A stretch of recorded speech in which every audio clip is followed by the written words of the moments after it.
What is up, everybody? It's Chris Peralta from PS Rewind, back with another video. Happy New Year to you guys.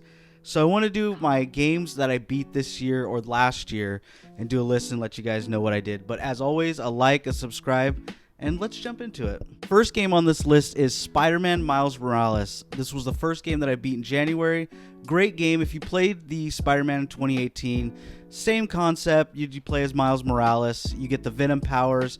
This story, maybe about 4 to 5 hours long, nothing too crazy. The villain was okay at best, but it had really great graphics. Really shows off the power of the PlayStation 5 loading screen, the SSDs, zero loading, everything was just seamless. Was a really great game. Highly recommend it if you do plan on picking up the PlayStation 5. The title that I ended up beating was Demon's Souls Remake for the PlayStation 5.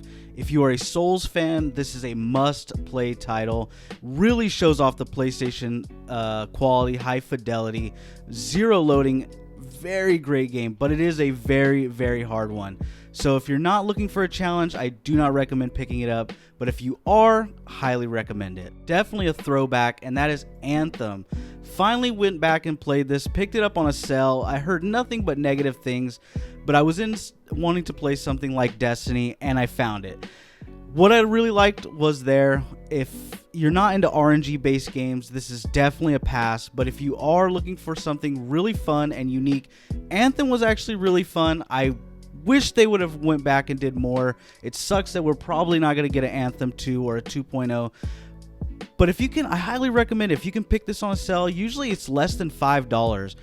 Recommend picking it up and playing with some friends. That's what I did. We ended up playing the campaign. Solid game. Highly recommend it. And you can still find people playing and really enjoy this game with. And it does have a single player story that you can play completely by yourself.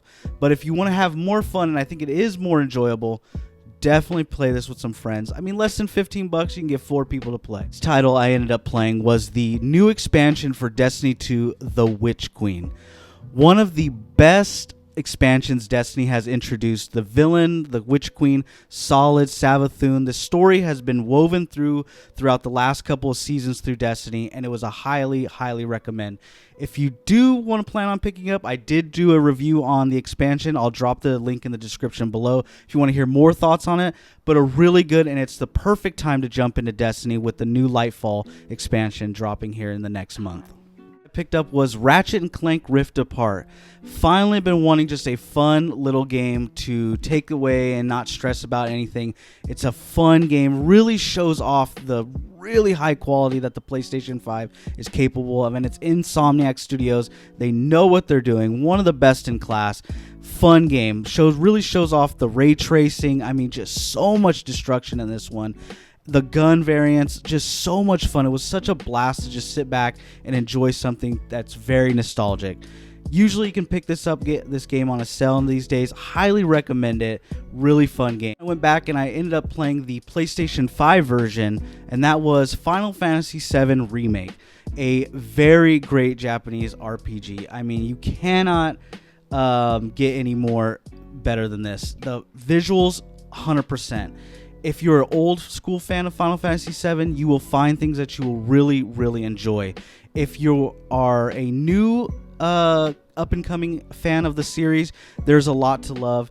If you're an old school fan, there's a new story that's taking place. Won't give spoilers, but it does give you something to come back and really check out this title.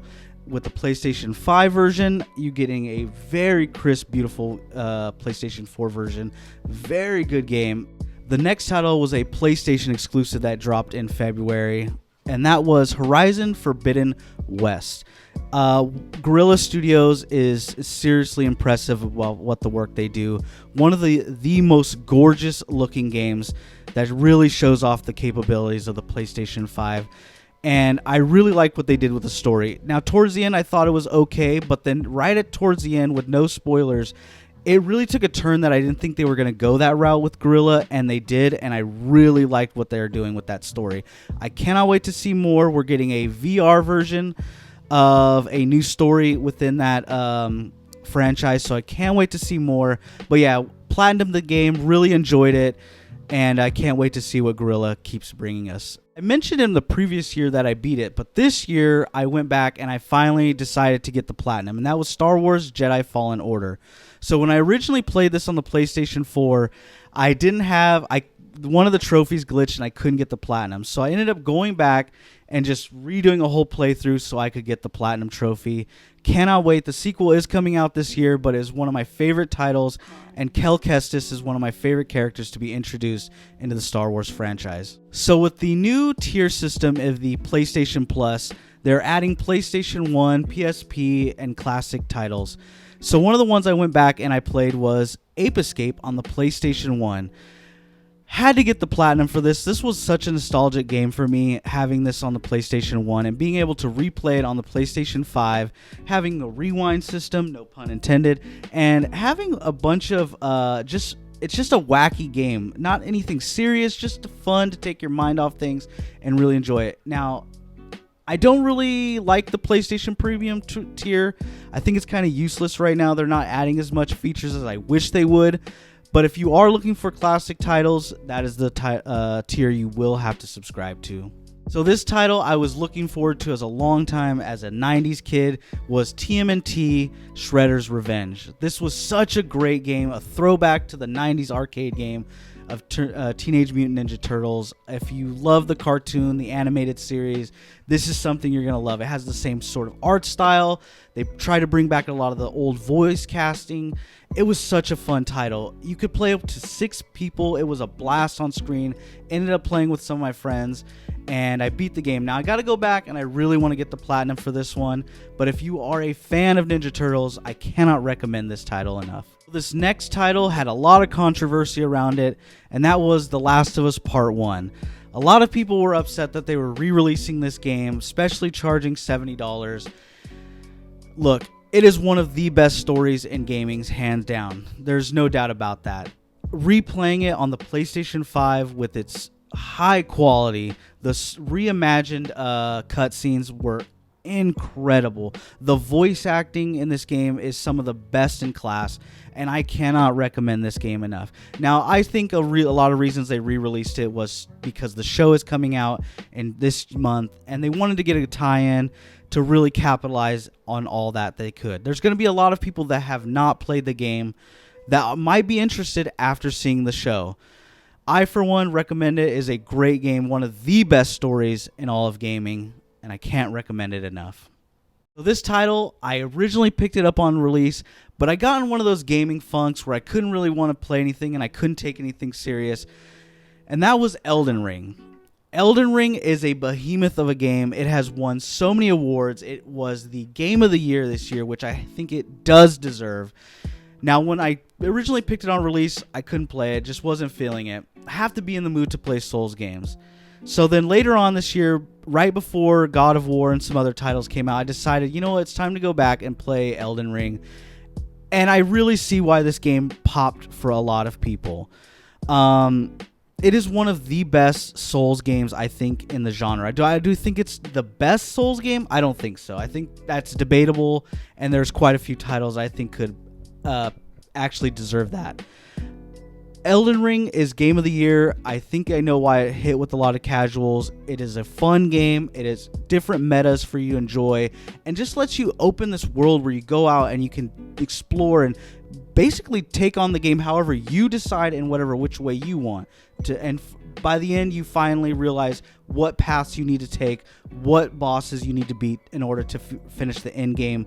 But other than that, it is a solid title. I can see why this was a Game of the Year contender, and I see why it won Game of the Year. Highly deserving of that. So I originally played this game back on the PlayStation 4, and I saw that I got a free PlayStation 5 update. Now, this game isn't graphically up there where it needs this update, but they just added it for free, and I was like, you know what, I'll get a free platinum. I really enjoy the story. It's only about a 1 hour to 2 hour story, and that is What Remains of Edith Finch. This game is such a great little game to play, uncover this mystery story, it's almost told like a book, and you read each family member's chapter and how they unfortunately passed away in this family tree of all the descendants. Really great game, very unique ways to play it, and adds and makes you think outside the box when playing it. Highly recommended. I believe it is included with the PlayStation Plus Essential tier. Can't recommend it in a PlayStation 5 version, and that was A Plague Tale: Innocence. Now, this game is something I've heard a lot of people say a lot of great things about. It was in my backlog for quite some time, and I finally decided to play it on a whim, and literally within like the first hour, I was sucked in. Really great, unique way to play. Not just a game where you have to you have a tag along, or those, you know, those kind of missions where you don't like. It actually does it in a unique way. There's not a whole lot of crazy combat, but what's there is very good. I hear the sequel is even better, and I'm hoping to get around to it this year. But yeah, Plague Tale: Innocence, very great game. The story, fantastic. God of War Ragnarok. This was my personal game of the year. Really enjoyed what Studio Santa Monica really did. The acting was phenomenal. The story, incredible. I loved their take on Norse mythology. Really good. If you haven't played the previous title, highly recommend that you do before jumping into Ragnarok. They do have a story that catches you up before you play the game, but I recommend that you really play the game to get the full weight and the gravity of the story. The acting, phenomenal. The story, incredible. And I really can't wait to see what Studio Santa Monica does next.